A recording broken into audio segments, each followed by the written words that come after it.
Sa loob ng 86 na taon, DZRH ang naging kaagapay ng mga Pilipino sa balita, sa serbisyo at sa bawat kwento. 86 na taon ng tiwala at sa mga darating pang taon, mas pinalakas at mas pinagtibay para sa Pilipino. DZRH, una sa Pilipinas, una sa Pilipino. Serbisyong tapat sa'yo, DZRH.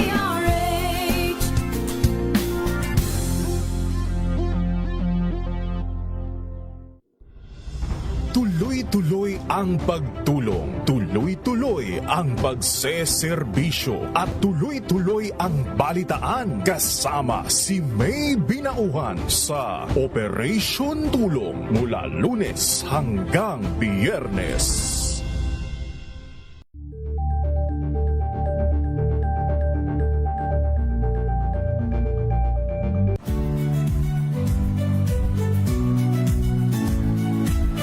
Magandang araw mga kaibigan. Ito po ang inyong balerina ng bayan, si Lisa Makuha Elizalde, na nag-aanyaya sa inyong samahan kami at ang aming mga espesyal na panauhin para sa kalahating oras ng masayang kwentuhan sa aming programang Art to Art, kung saan ang usapang sining at kultura ay para sa lahat.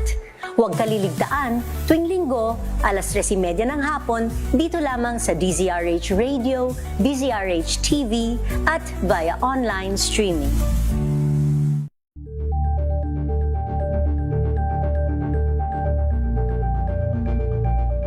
Tambalang Anthony Taberna at Jerry Baha ang gigising sa inyong umaga dahil lalatay ang humahagupit na diskusyon at komentaryo Lunes hanggang Biyernes sa 2x2.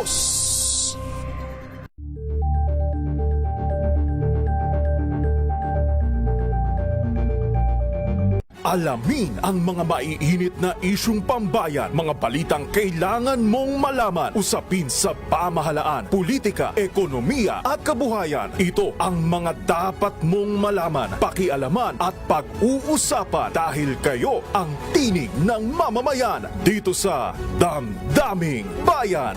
Live sa DZRH Radio, DZRH TV at DZRH Digital. Kasama sinalakay Deo Macalma at Elaine Apit. Araw-araw, Lunes hanggang Biyernes. Damdaming Bayan. 3:04 ng umaga. Saan man mangyari ang balita, Luzon, Visayas at Mindanao, hagip ng balitang Prompti. Kinalap ng buong puwersa ng MBC Media Group mula Aksyon Radyo, Radyo Natin Nationwide at DZRH, Provincial at Regional Correspondents. Balita Prompti kasama si Kises Habson. DZRH, Balita Prompti.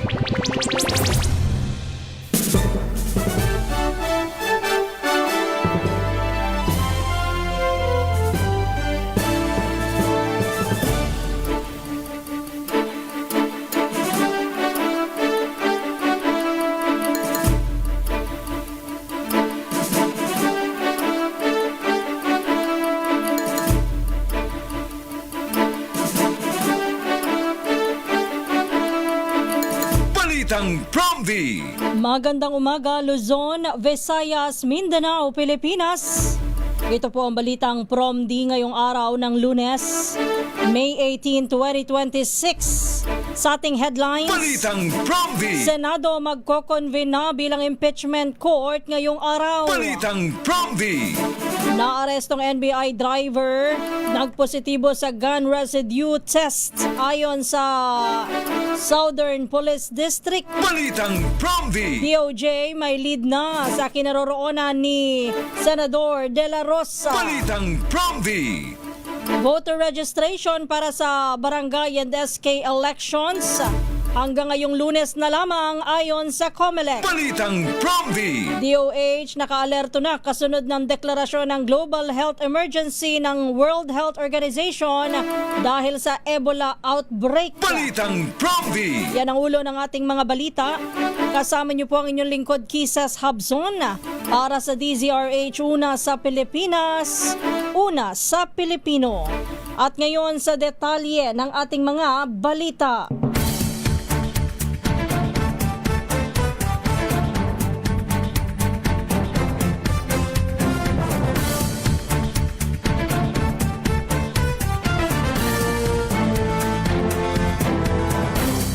Magko-convene na ang Senado bilang impeachment court ngayong araw, May 18.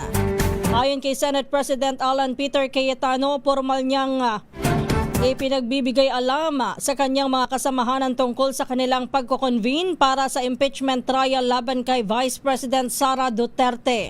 Sa liham na ipinadala ni Cayetano, hinimok nito ang mga kapwa senador na magtungo sa Senate Session Hall mamayang alas 3 ng hapon at maghanda ng pagsusuot nila ng toga o yung robes bilang senator judges. Giit ni Cayetano, ang presensya at kooperasyon ng kanyang mga kasamahan ay mahalaga para maayos at patas na para sa patas na impeachment proceedings.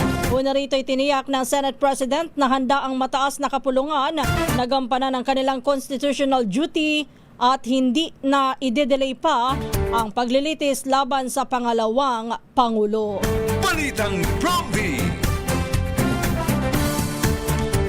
Sa kaugnay na balita, nananawagan naman si Novaliches Bishop Teodoro Bacani sa mga senador na unahin ang interes ng bayan. Ginawa ni Bacani ang panawagan isang araw bago mag-convene bilang impeachment court ang Senado para litisin si Vice President Sara Duterte. Sa isang misa sa EDSA Shrine, sinabi ni Bacani na ang mga senador ay hindi dapat na maging sunod-sunuran sa sinumang opisyal, kundi dapat ay maglingkod sa taong bayan. Mensahe ni Bacani, hindi tao ni VP Sara ang isang senador, kundi tao ng bayan. Bilang isa sa mga sumulat ng 1987 Constitution, binigyan din ni Bacani na ang fourth wheel ay nangangahulugan na ang ibig sabihin ay agad na simula ng impeachment trial alinsunod sa konstitusyon. Balitang Promdi. Samantala, dumako muna tayo balita mula sa mga probinsya. Unahin natin ang Cordillera, higit 700,000 pisong halaga ng marijuana inabandona sa barangay Kaliking sa may Atok, Benguet. Kinumpiska po ng mga otoridad. Ibalita mo yan, RH41, Romy Gonzalez. Kinumpiska ng mga otoridad ang abot sa 720,000 pisong halaga ng tuyong daw na marijuana na inabandona sa sitio Patiknan, Barangay Kaliking, Atok, Benguet. Ayon sa Atok Municipal Police Station, nadiskubre ng mga PNP personnel ang mga tuyong marijuana habang nagsasagawa ng forest patrol noong Sabado ng hapon. Ang naturang ilegal na damo ay may timbang na 6,000 gramo at nabalot sa blue at orange na canvas at transparent plastic cellophane. Walang naarestong suspect sa naturang operasyon. Gayman, nagsasagawa ang mga otoridad ng investigasyon para matukoy ang mga individual na responsable sa iniwang kontrabando. Ito si RH41, Romy Gonzalez para sa DZRH, una sa Pilipinas, una sa Pilipino. Balitang Promdi. Samantala, itinanggi naman ni Senator Erwin Tulfo na mayroong panibagong tangkang kudeta sa Senado ilang araw matapos ang pag-upo bilang Senate President ni Alan Peter Cayetano. Sa isang panayam, sinabi ni Tulfo na wala siyang natatanggap na konsultasyon o anumang dokumento na nagpapakita ng panibagong paggalaw upang palitan ang kasalukuyang liderato ng Senado. Sabi ni Tulfo, tanging sa pahayag lamang ni SP Cayetano, narinig ang umano'y pakikipag-usap ng ilang miyembro ng majority bloc sa mga senador tungkol sa change of leadership. Giit nito, maging ang kanyang kapatid na si Senador Raffy Tulfo ay walang alam sa anumang planong kudeta. Nilinaw rin ng senador na ang tinatalakay lamang ng kanilang grupo sa group chat ay ang pagkadismaya ng minority bloc matapos silang pagbintangan na may kinalaman sa pangyayari sa Senado noong Miyerkules ng gabi. Muling binigyan diin ni Tulfo hindi kasama ang minority sa caucus ng minorya o hindi daw po kasama sa caucus ng mayorya noong mangyari ang barilan at hindi makatarungan na idawit sila sa anumang alegasyon dahil lang sa pag-uwi nilang ng maaga noong gabing iyon. Balitang Promdi. Hindi naman kumbensido ang maraming Pilipino na walang kinalaman ang nangyaring Senate coup sa nakabinbing impeachment proceedings laban kay Vice President Sara Duterte. Batay ito sa naging obserbasyon ng sociology professor ng Polytechnic University of the Philippines o PUP kasunod ng leadership change sa Senado. Ayon kay Professor Louis Montemar, sa pananaw ng publiko, isinagawa ang biglaang pagbabago ng liderato ng Senado upang maantala ang impeachment trial. Sabi ni Montemar, kahit magpaliwanag ang mga politiko, nananatili sa isip ng maraming mamamayan na ang pangunahing layunin ng Senate coup ay ipagpaliban ang proseso ng pananagutan. Dagdag pa niya, kailangan ng konkretong hakbang upang maibalik ang tiwala ng publiko sa Senado.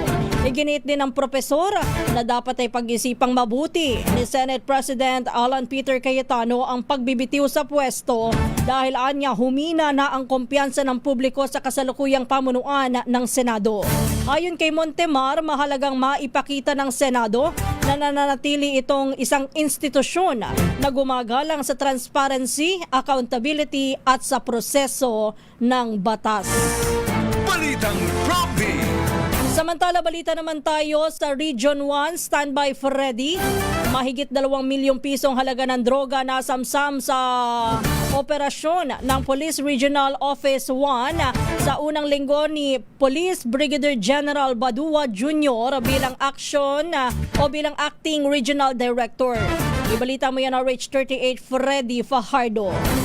Dahil sa pinaigting na kampanya ng Police Regional Office 1 laban sa illegal na droga, matagumpay na nakumpiskang mahigit sa 2 milyong pisong halaga ng illegal na droga sa isinagawang 37 anti-illegal drugs operations sa iba't ibang bahagi ng rehiyon sa unang linggo ni Police Brigadier General Jovencio S. Badua Jr. bilang Acting Regional Director mula Mayo 8 hanggang 14 ngayong taon. Sa nasabing mga operasyon, naarestong 48 drug personality at nakumpiskang humigit kumulang sa 206.55 gramo ng shabu, 5,527.72 grams ng pinatuyong dahon ng marijuana at 4 na gramo ng marijuana cash na may kabuang standard drug price na 2,079,868 pesos and 80 centavos. Sa ulat na pinalabas ng tanggapan ni Brigadier General Badua, patuloy na pinalalakas ng FRO1 ang mga operasyon at intelligence drive-in effort upang mapigilan ang paglaganap ng illegal na droga at mapanatili ang kapayapaan at kayusan sa buong Region 1. Pinuri ni Police Brigadier General Badua ang mga operating unit sa kanilang walang humpay na operasyon laban sa illegal na droga alinsunod sa Enhanced Anti-Criminality and Law Enforcement through Responsive and Transformative Organization o ALERTO framework. Ang mga tagumpay na ito ay sumasailalim sa matatag na paninindigan ng PRO1 sa pagpapanatili ng ligtas at maayos na komunidad.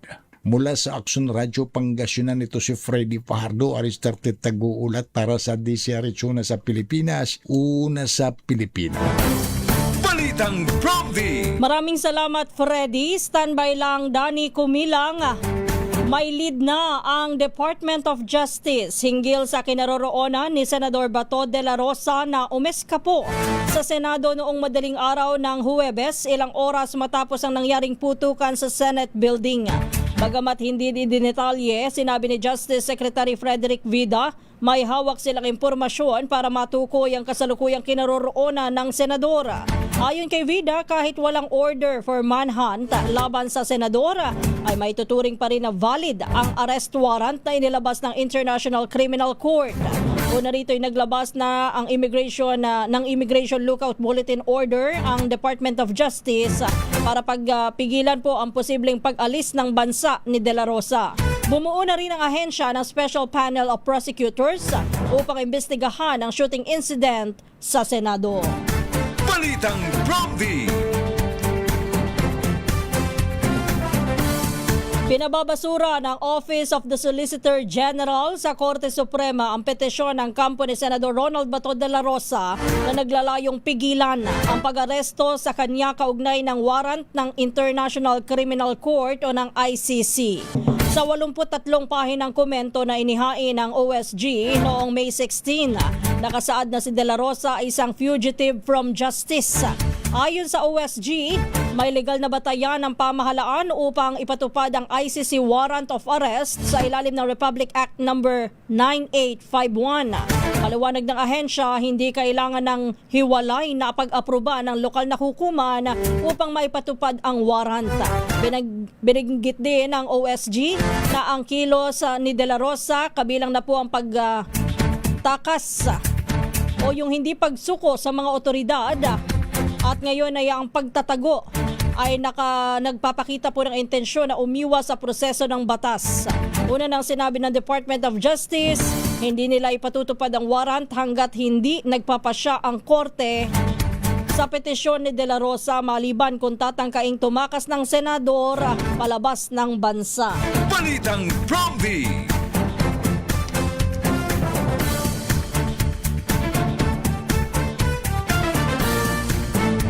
Nanawagan naman ng samahan ng Progresibong Kabataan o SPARC na suspendihin muna ang suweldo ni Interior and Local Government Secretary John Vic Remulla.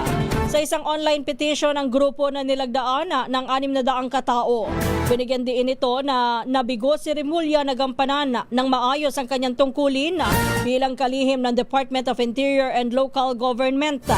Partikular na binanggit ng SPARC ang bigong pag-aresto kay Senador Ronald Bato de la Rosa na nila'y naging huling patunay ng umano'y kapabayaan sa pagpapatupad ng mandato ng kalihim. Git ng grupo, dapat ay pairalin din ng mga opisyal ang prinsipyo ng no work, no pay kung hindi nila natutupad ang kanilang mga responsibilidad. Sa ngayon, wala pang tugon si Secretary Remulla sa naturang petisyon ng youth organization. Batay din po sa datos ng Commission on Audit ay kabilang po sa may malaking sahod si Secretary Remulla. Balitang Prompty.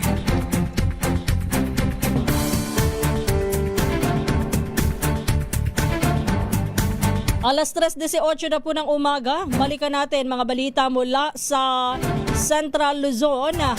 Salpukan ng tricycle at SUV, 2 ang sugatan sa Bagak, Bataan. Ibalita mo yan na RH37, Danny Kumilang. 2 ang sugatan sa naganap salpukan ng isang tricycle at isang Mitsubishi Adventure. Alas 9:40 ng gabi sa kabaan ng JJ Linaw National Road sa Barangay Atilano Ricardo, Bagak, Bataan. Batay sa po ng investigasyon, dahil sa bilis ng tricycle ng pagpapatakbo ng driver, napunta ito sa kabilang linya dahilan upang makasalpukan ang kasalubong na sasakyan. Nagtamo ng pinsala ang driver at backride ng tricycle matapos tumilapon at bumagsak sa sementadong karsada at agad na isinugod sa paggamutan para sa agaran lunas. Samantalang kapwa nagtamo din ng matinding pagkasira ang 2 sasakyan. Dani Kumilang, RH37, DCRH, una sa Pilipinas, una sa Pilipino. Maraming salamat, Danny Kumilang. Pilipinas ang oras, alas 3:19 na po ng umaga. Nagpositibo sa gunshot residue test ang driver ng National Bureau of Investigation o NBI na inaresto matapos ang nangyaring pamamaril sa Senado noong Miyerkules ng gabi.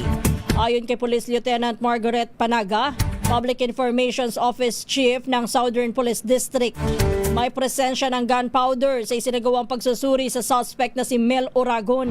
Una nang inaresto si Oragon matapos umanong makitang armado ng hindi pa malamang kalibre ng baril at kasama umano sa mga namaril sa loob ng Senate building.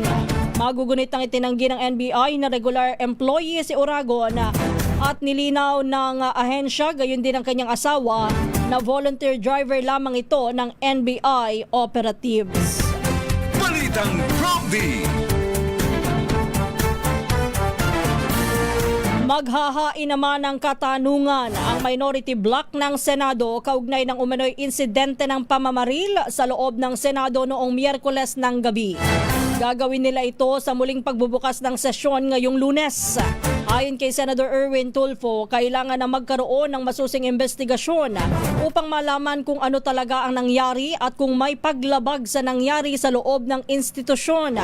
Kabilang sa tatalakayin ng minority bloc ang alegasyon ng Office of the Ombudsman na hindi umano tinanggap ng Senado ang suspension order laban kay Senate Sergeant at Arms Mau Aplaska. Gayon din ang subpoena para sa CCTV footages sa insidente noong Miyerkules na posibleng magamit sana sa investigasyon na nangyaring putukan. Sabi ni Tulfo, mahalagang makipagtulungan ng Senado sa investigasyon at isumite ang lahat ng kinakailangang ebidensya. Dagdag ng Senado, hindi dapat na magmukhang may itinatago ang mataas na kapulungan sa pamamagitan ng pagharang sa investigasyon. Iginit din ito na ang Senado ay hindi nakakahigit sa batas at nararapat lamang na sumunod sa umiiral ng mga alituntunin at proseso ng pamahalaan. Balitang Promdi. Naniniwala naman si dating Senate President Franklin Drilon na dapat ay akuin ni Senate President Alan Peter Cayetano ang buong pananagutan sa insidente ng barilan o putukan sa loob ng gusali ng Senado. Ayon kay Drilon, nasa ilalim ng kapangyarihan ng Senate President ang buong compound ng Senado. Kaya siya ang pangunahing responsable sa pagpapanatili ng kaayusan at seguridad sa loob ng institusyon. Sinabi din ni Drilon na batay sa kanyang pananaw na wala ng kontrol si Cayetano sa sitwasyon ng sumiklab ang komprontasyon sa pagitan ng mga tauhan ng Senate Security at iba pang mga otoridad. Gayunman, hindi tahasang nananawagan si Drilon ng pagbibitiw sa pwesto ni Cayetano, ngunit sinabi niya na nasa pagpapasya na mismo ng Senate President kung dapat pa ba siyang bumaba sa tungkulin. Kung inyo pong matatandaan, si Senador Drilon, ang dating Senador Drilon, ay hindi lamang po basta naging mambabatas, siya din po ay naging dating Senate President dyan sa mataas na kapulungan. Balitang Promdi. Alas 3:23 ng umaga. Puntahan naman natin mga balita mula sa Mimaropa.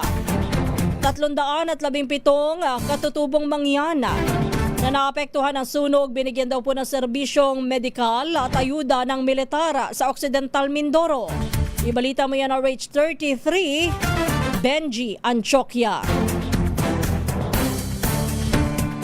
Nagsagawa ng Community Outreach Program ang Armed Forces of the Philippines o EAP katuwang ang Reservist Forces sa Local Government Unit LGU ng Santa Cruz Occidental Mindoro para maghatid ng serbisyong medikal at iba't ibang ayuda komunidad ng mga mangyan sa Barangay Lumang Bayan, Occidental Mindoro. Pinungunahan ang aktibidad ng Southern Luzon Command sa pamumuno ni Lieutenant General Cirilo Balaoro Jr. kasama si Brigadier General Michael Romero ng Tactical Operation Wing, reservist ng Northern Luzon. Layunin ng programa na makapagbigay ng agarang tulong at serbisyong pangkalusugan sa mga pamilyang mangyan lalo na sa mga naapektuhan na sunog na sumira sa kanilang mga tahanan noong February 21, 2026. Mahigit 317 katutubong mangyan ang nabigyan ng libreng medical dental services kabilang ang konsultasyon, gamot, bitamina, bunot at ngipin at tuli. Pinungunahan ito ng mga medical at dental personnel mula sa Camp Nacarl Station Hospital, Camp Nacarl Dental Dispensary at Municipal Health Office ng Santa Cruz. Bukod dito, namahagi rin ng family food packs at hygiene kits para sa makatulong pang araw-araw sa mga pangailangan ng mga residente habang patuloy silang bumabangon mula sa trahedya. Kasabay nito, nagsagawa rin ang LGU ng serbisyo caravan sa pangunguna ni Mayor Ernesto Torrelesa kung saan naghatid ng iba't ibang serbisyo ng pamahalaan tulad ng PhilHealth, registration Registration, National ID, Registration ng Philippine Statistic Authority, Social Welfare Assistant at pamamahagi ng sakosakong bigas. Ayon kay Balauro, ipinakita ang aktibidad ng matibay na ugnayan ng AFP Reservist Units at lokal na pamalaan sa paghahatid ng serbisyo pampubliko sa mga katutubong komunidad. Aniya, mahalaga ang ganitong pagtutulungan upang mapalakas ang civil-military relation at mapinaigting ang pag-uunlad sa mga malalayong lugar. Patuloy naman na isinusulong ng Southern Luzon Command ang mga programang civil-military operation upang makatulong sa kapakanan at pangangailangan ng mga mangyan doon. Ito si Benjan Chuka nagulat para sa DCRH, una sa Pilipinas, una sa Pilipino. Balitang Prompty. Maraming salamat, Benji Anchokya. Standby lang kay Rex Cantong. Muli namang isinusulong ni Senator Erwin Tulfo ang pagpasa ng Media Workers Magna Carta matapos ang trauma na naranasan ng mga mamamahayag sa insidente ng putukan sa Senado noong Miyerkules ng gabi. Ayon kay Tulfo, mahalagang mabigyan ng sapat na proteksyon at benepisyo ang mga mamamahayag na araw-araw na humaharap sa panganib habang ginagampanan ang kanilang mga tungkulin. Pinatikos din ng Senado ang mga otoridad sa umano'y paghihigpit sa media coverage sa kasagsagan ng insidente. Anya, ang presensya ng media ay maaaring makatulong upang masiguro ang pananagutan at maiwasan ang karagdagang karahasan. Sa ilalim ng Senate Bill No. 249 o ang tinatawag na Magna Carta for Workers in the Media and News Industry Act, isinusulong ang minimum compensation, hazard pay, security of tenure at insurance benefits para sa mga manggagawa sa media. Ayon kay Tulfo, hindi lamang ito usapin ng mas maayos na kabuhayan kundi pati na pagkilala rin sa dignidad at karapatan ng mga mamamahayag bilang tagapagtanggol ng press freedom. Binigyan din ng senador na ang insidente sa Senado ay patunay lamang ng mga panganib na regular na kinakaharap ng mga mamamahayag sa kanilang trabaho. Balitang Prompty. Alas 3:27 na po ng umaga. Patuloy naman ang pagbaba ng infrastructure spending o paggastos ng pamahalaan sa mga proyektong pang-infrastruktura sa ilalim ng administrasyon ni Pangulong Ferdinand Marcos Jr. Batay sa pinakahuling ulat mula sa Department of Budget and Management o DBM, bumagsak ng 48% ang infrastructure spending noong Marso. Batay sa report, bumaba sa 113.4 billion pesos ang gastos noong nakaraang taon at bumaba po ito sa 59.1 billion pesos ngayon 2026. Dagdag ng ahensya, nakaapekto rin ang mas mahigpit na validation process sa mga billing claims upang matiyak ang kalidad ng mga proyekto at wastong paggamit ng pondo. Sa unang 3 buwan ng 2026, umabot na po sa 147.8 billion pesos ang kabuang infrastructure spending na mas mababa sa ng 43.5% kumpara sa kaparehong panahon noong nakaraang taon.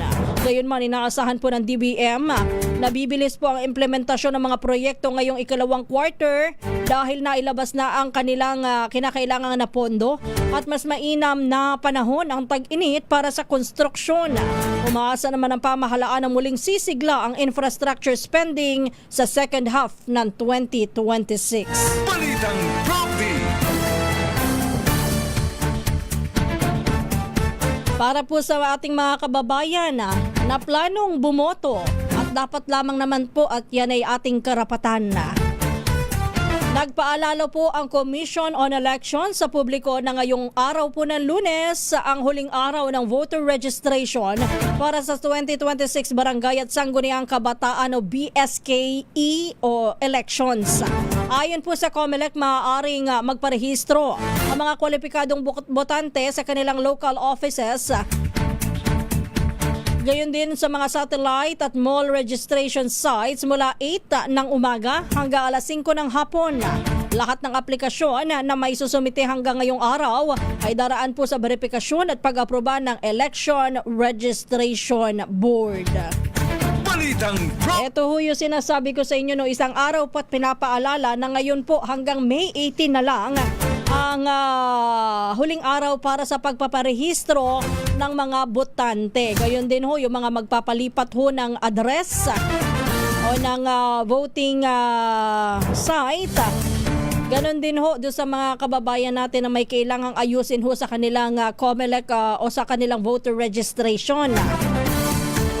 Dahil ho ngayon ay huling araw, ang sabi ho ng aking source na nagparehistro noong Friday ng umaga, medyo mayroon na daw hong pila. Noong Biyernes yon, pero inaasahan ho ng COMELEC na simula ho noong Sabado hanggang ngayong araw na ito ay tiyak na mahaba na naman ang pila sa mga voter registration. Magbaon po tayo ng pasensya, ha? Ganon din ho yung mga hindi aabot. Halimbawang mahaba ang pila at tumungtong na ho sa alas 5 ng hapon, wala hong sisihan. Kasi napakahaba ho ng panahon na ibinigay po ng COMELEC para sa voter registration. Ngunit parang binabaliwala kapag malayo pa ang petsa o yung deadline para sa rehistrasyon. Kapag malapit na yung mga last minute buzzer beater, ayan ang mga Pilipino. Diyan pumipila. Diyan nagkukumahog. Balitang Prompty. Alas 3:31 na po ng umaga. Samantala, namumuro pong magkaroon ng panibagong pagtaas ng presyo sa gasolina at diesel ngayong linggong ito. Batay sa unang araw ng trading o sa mga unang araw ng trading sa pandaigdigang merkado ay posible po na 1 peso and 20 centavos ang madagdag sa kada litro ng gasolina, 2 pesos and 10 centavos sa kada litro ng diesel, 70 centavos naman sa kada litro ng kerosene. Sa pagtaya po ng energy sources matapos po ang pahayag ni US President Donald Trump na nasa life support o naghihingalo na po ang peace talks sa Iran. Kaya po inaasahan ng pagtaas ng presyo ng langis. Balitang Prompty. Yan po yung malalaman natin ngayong araw na ito. I-anunsyo ho ng Department of Energy kung magkano ang itataas na posible naman po na ipatupad simula bukas. Balitang Prompty. Alas 3:32 na po ng umaga. Sa pagbabalik natin sa mga balita mula sa probinsya, puntahan naman natin balita mula kay Rex Cantong dyan sa Negros Island Region. 5 umano'y miyembro ng NPA patay. Isang sugatan sa nangyaring engkwentro sa bayan ng Kawayan sa Negros Occidental.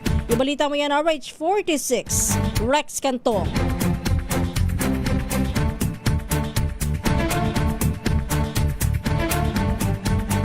Babalikan natin si Rex maya-maya ng kaunti. Kabilang po ang Pilipinas sa mga bansang pinakaapektado ng posibleng pagtaas ng presyo ng pagkain sa pandaigdigang merkado.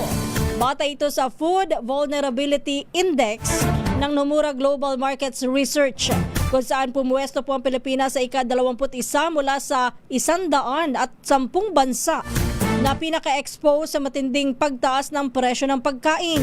Batay sa pag-aaral, 37.3% ng gastusin ng mga pamilyang Pilipino ay napupunta sa pagkain, habang umaasa rin ang bansa sa imported na produktong pagkain. Nagbabala naman ang Nomura na maaaring magdulot po ng mas mataas na inflation, pagbagal ng ekonomiya, at paglaki ng fiscal at trade deficits, at posibleng pagbaba ng credit rating ng bansa ang pagmahal po ng pagkain. Dagdag ng Nomura, may 3 salik ang maaaring magpasiklab sa food price shock. Kabilang po dito ang pagtaas ng presyo ng langis, pagmahal ng fertilizer, at posibleng epekto ng matinding El Nino. Binigyan din naman ng Nomura na maaaring lumiit ang kakayahan ng pamahalaan na tumugon sa krisis kung sabay natataas ang presyo ng pagkain at hihina ang halaga ng piso kontra dolyar. Balitang Prompty. Balikan natin ang Negros Island Region. Yung 5 NPA napatay daw po sa engkwentro sa bayan ng Kawayan. Ibalita mo yan, RH46, Rex Cantong.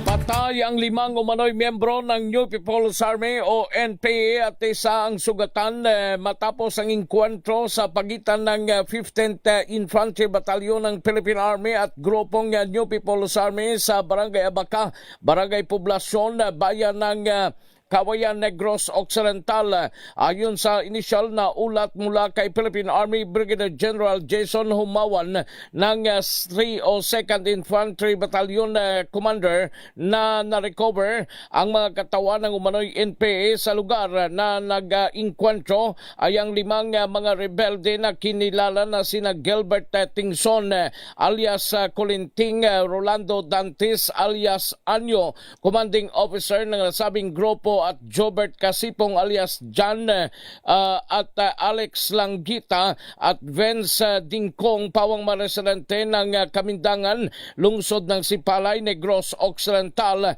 at sugatan naman si alias John Ray. Ang mga namatay na pawang mga miyembro ng Southwest Front Committee Rio Negros ng New People's Army o NPA.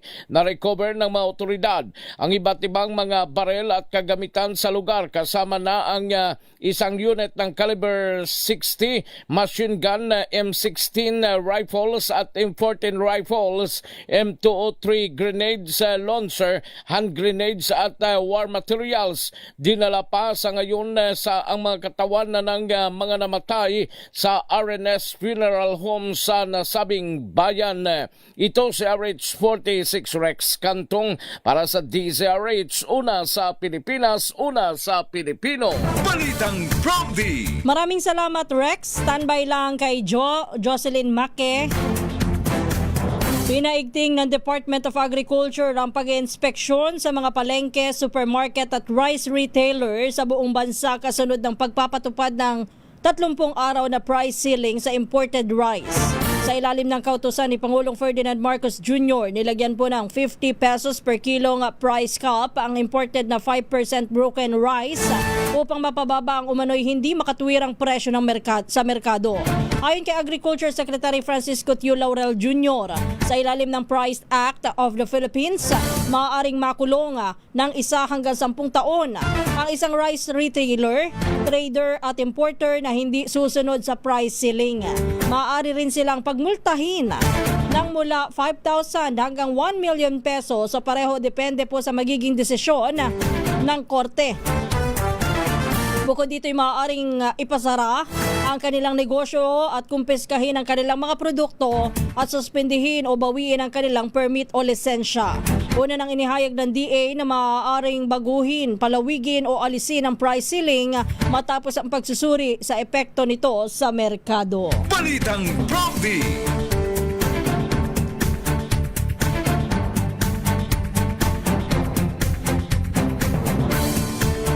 Samantala, standby lang, Joe. Idineklara na po ng World Health Organization o WHO bilang public health emergency of international concern ang pagkalat ng Ebola virus disease sa Democratic Republic of Congo at Uganda. Ayon po sa WHO Director General Tedros Adhanom Ghebreyesus, mabilis ang pagdami ng mga kaso habang naitala na rin ang kaso ng pagkamatay at mayroon ding kumpirmadong cross-border transmission. Batay sa pinakahuling datos, 8 kaso ang kumpirmado. 246 ang suspected cases at 80 ang hinihinalang nasawi sa Ituri Province sa silangan ng Congo.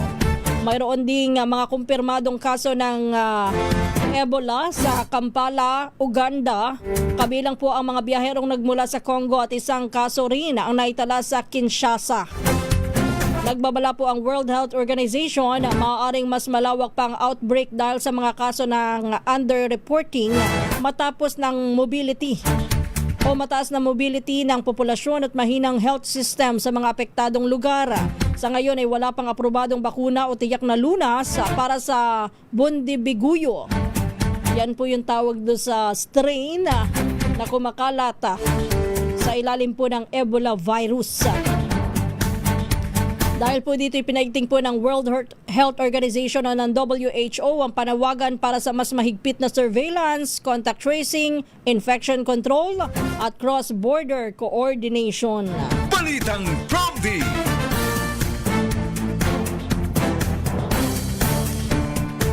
Sa kaugnay na balita, Nakaalerto na ang Department of Health matapos ang pagdedeklara ng World Health Organization ng Ebola outbreak sa ilang bahagi ng Africa bilang public health emergency of international concern. Ayon kay Health Undersecretary Albert Domingo, nakikipag-ugnayan na ang kagawaran sa WHO sa pamamagitan ng international health regulation upang bantayan ang sitwasyon.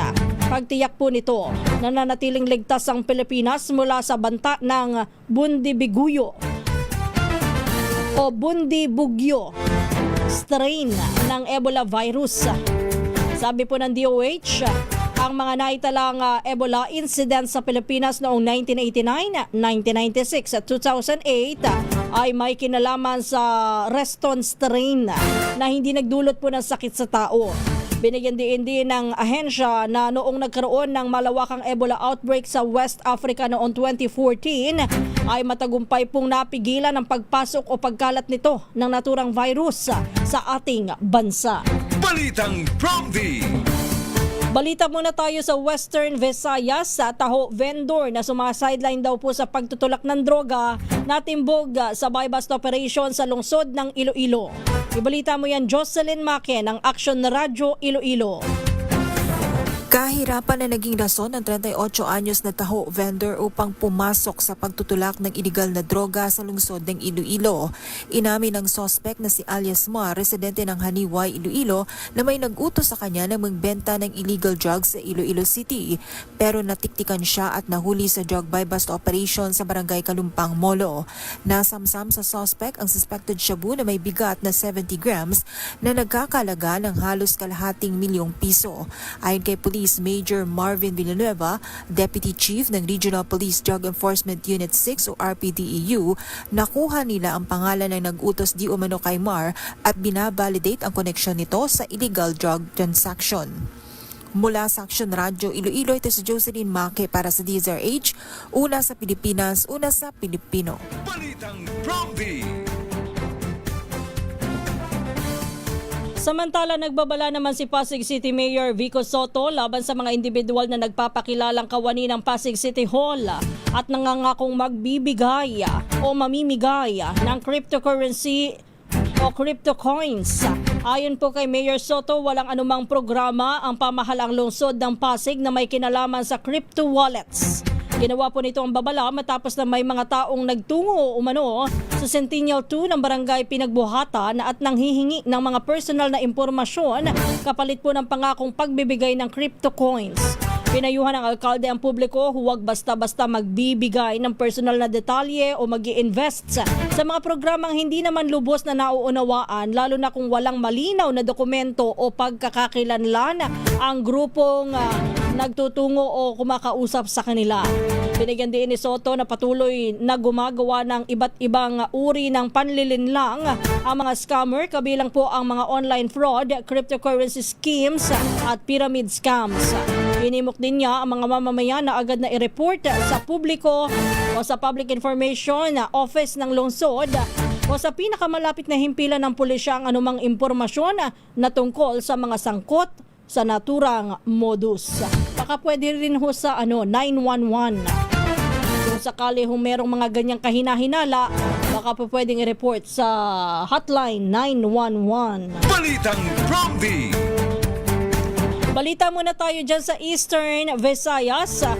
CAFGO member kritikal matapos saksakin sa bisperas ng fiesta sa bayan daw po ng Hilongos, Leyte. Ibalita mo yan, RH32 Jimmy Angay-Angay.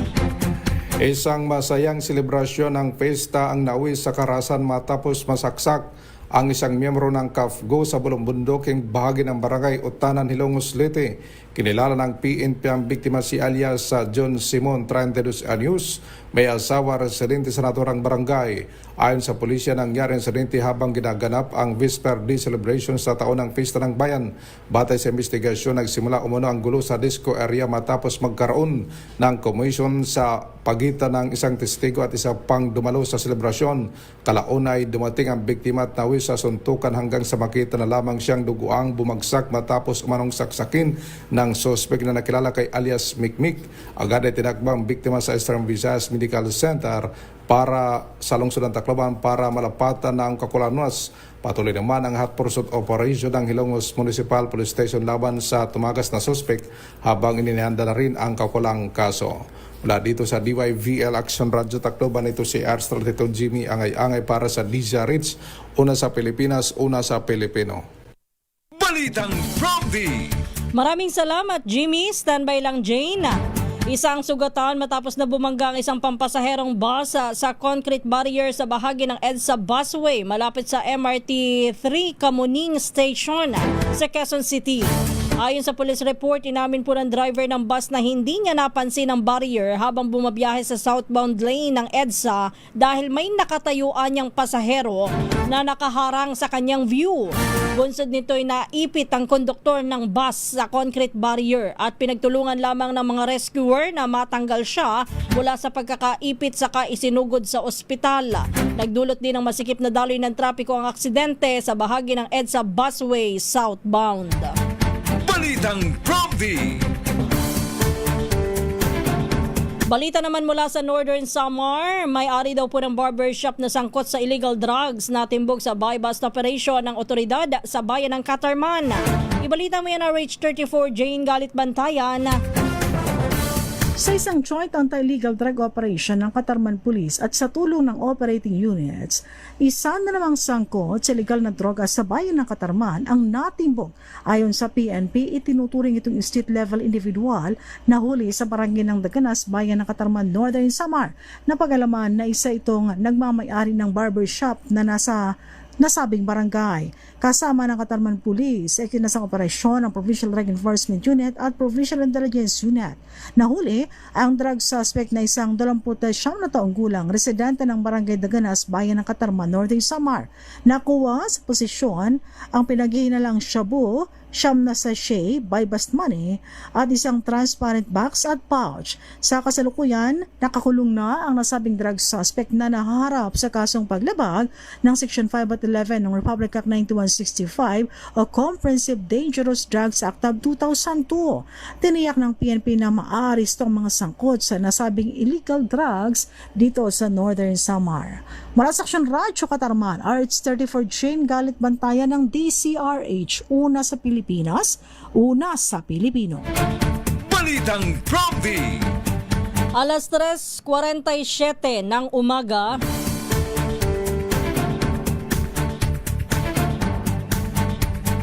kahapon po'y naihatid na sa huling hantungan sa Manila North Cemetery ang veteranong DZRH reporter na si Mr. L. Boy Gonzales Jr.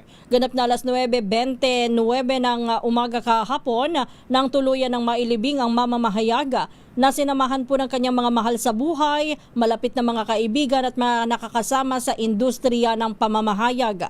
Kasabay po ng matinding pagdadalamhati ay nagpaabot din po ng taus-pusong pasasalamat ang may bahay ni Gonzales sa lahat ng mga taong nakiramay, sumuporta at nagpaabot ng kanilang pagmamahal para sa kanyang asawa. Gayon din ay nagpaabot ng emosyonal na mensahe ang ilan sa kanyang mga nakasama sa industriya at na nagpapatunay po sa kanyang kabutihan, pagiging tapat sa propesyon at pagiging gabay sa mga mas nakababatang reporter sa larangan ng radyo.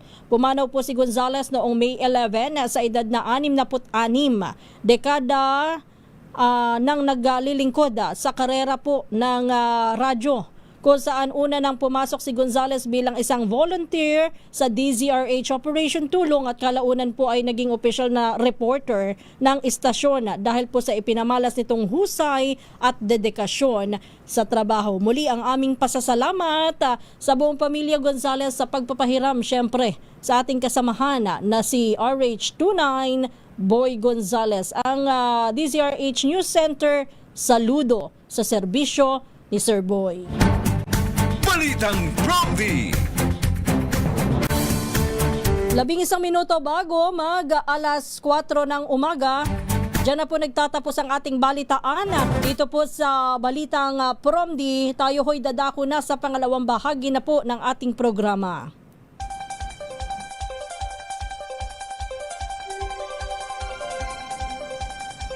Muli isang magandang umaga po ang ating pagbati sa lahat ng mga nakikinig, nanonood at nakatutok ngayon sa ating programa. Ito po muli ang Balitang Promdi at nakakasama niyo po ang inyong lingkod Kisas Habson.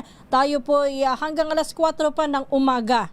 At do sa ating mga kababayan, muli ang aking pagkumusta sa inyong lahat at sana po kayo ay nasa mabuting kalagayan sa mga oras na ito. Mapasaan pa man po kayong dako ng mundo naroroon, maging nandito man po kayo sa Pilipinas o nasa labas po ng ating bansa. At syempre dapat po ay laging nasa maayos ang ating kalusugan, lalo na dito sa ating bansa, ano? Hindi po biro ang init na nararanasan natin sa labas ho, lalo na kapag bandang hapon, tanghali. Lagi ho kayong magdala ng tubig, magbaon ng tubig o uminom po ng tubig. At magsuot lamang po ng mga komportableng damit upang maiwasan ho ang heat stroke, heat cramps, o heat exhaustion. Yan po ay sabi nga natin, mahalaga po na paalala para sa lahat, lalo na ngayong panahon ng tag-init. Hindi po biro yung mga heat index na naitatala ng Pag-asa, yan po ay nasa danger level, maging dito po sa Metro Manila.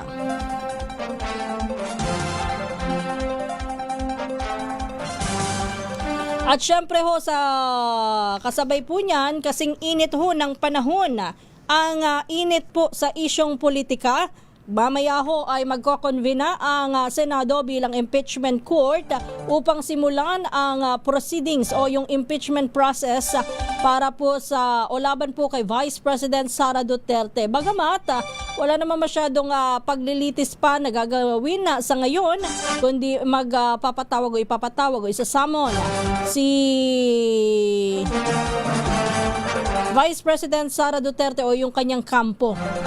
Kumbagay aabisuhan dito po sa impeachment na mangyayari at magaganap. Una na hong nagsabi ang kampo po ni VP Sara na sila po'y handa at sila po'y dadalo sa mismong trial ng impeachment court. Ganon din ang prosekusyon. Sabi ho nila ngayong unang araw ng impeachment proceedings ay kanila pong dadaluhan ang unang araw po diyan sa Senado.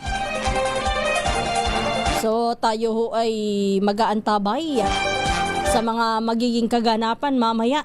Pero bago po yung pagko-convene ng Senado bilang impeachment court, mayroong mga issues na lulutasin, sabihin na nating lulutasin, o gustong malinawan po ang menorya do sa nangyaring kaguluhan. Remember ho, ngayon ay araw ng Lunes pero last week ang daming nangyari sa Senado. Kabilang na ho dyan yung nangyaring putukan, barilan sa Senado kung saan mismo pong ang Senate Sergeant at Arms ang umamin na siya ay nagpaputok ng baril dahil daw ho sa mga armadong grupo na kanyang sinasabi po yung mga nagpakilalang NBI na nakita niyang may tangkang pagpasok umano dyan sa Senate building. Yan po ay pinapabulaanan naman ng NBI at sinasabing wala po silang operasyon para pasukin po ang Senate building at kung sila man po ay naroroon sa may compound, yan po ay dahil sa security purposes doon po sa kabilang dako o sa kabilang bakuran dyan sa may GSIS building. Pero yung NBI driver na naaresto, si Mel Oragon, nagpositibo po sa, ang tinatawag ko dati dyan, hindi ko alam kung magkaiba pa yun, yung paraffin test. Kung saan ay makikita kung may gun residue doon sa tao pong pinaghihinalaang gumamit ng baril. At ang sabi ho ng Southern Police District, positibo sa gun residue ang driver o NBI driver na si Mel Oragon. So yan ay dapat na maipaliwanag kung bakit sabi ay positibo siya sa gun residue. Siya ba ay nagpaputok din talaga ng baril? At bakit? Siya ba ay kabilang do sa kung siya po ay volunteer driver lamang? Bakit ho siya may hawak ng baril? At bakit ho siya nagpaputok? Yun ang isa sa dapat na malinawan ang publiko dito sa mga nangyari last week. Dapat ding malaman kung totoo ba yung sinasabi o yung ulat ng Office of the Ombudsman na ayaw daw hong tanggapin ng Senado yung suspension order ni Senate Sergeant at Arms Mau Aplasca. Ganon din ho yung sinasabi na walang CCTV footage o ayaw po ng Senado na isumite yung CCTV footage sa mga mag-iimbestiga. Bakit kaya kung totoo man, ha? Sa iba pa po nating mga balita, muli po ang ating paalala sa ating mga kababayan, ha? Ngayon po ang huling araw ng COMELEC voter registration. Tayo ho ay pumila. Kung tayo ay may oras, wala namang ibang kailangan dyan, government-issued ID. Hindi po cedula ang kailangan. Government-issued ID po pwede na ho. Ang company ID hindi po tinatanggap. Yun nga lang, medyo may pila na ho for sure. Ngayong araw na ito, magtiyaga po tayo sa pila. Bukas na lamang ho tayo magdi-discuss at yung ating mga batian, ako pasensya na po ha, pasensya na talaga. Pero in the meantime, tayo po muna magpapaalam na. Sumayin niyo po ang balitang Promdi ngayon pong araw ng Lunes. Ito po ang inyong lingkod, Kisas Habson. Babawi ako bukas, promise. Oras po natin, 4 na minuto bago mag alas 4, susunod na ang Magandang Umaga Pilipinas, kasama naman si Kong Angel Palmones. Muling oras, alas 3:56. Good morning and happy Monday.